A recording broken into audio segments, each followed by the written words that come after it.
тумас сенің жақсылығыңды көтеруге атсалысып жатқан 86-лардың әйелдеріне көп рахметімізді айтамыз. Осы келешекте жаңағы арқаның тартысты ұйымдастырып, өздерінің қалтасынан енді білмеймін қалай ашып тауып тұру. Біреулер жұмыс жасайды, біреулер жұмыс жасамайды, әйтеуір тауып алып, осындай сенің қойыңды көтеру үшін бар немізді салып жатырмыз. Енді артық кегіміз кетіп жатса, кешіріп қоясыздар, бұл қонақтар.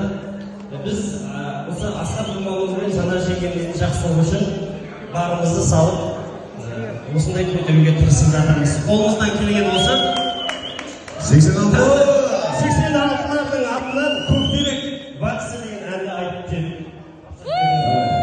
Тағы бір дос арамызда айтқан Ринат айтып жіберсін. Құрметті қонақтар, қош келдіңіздер.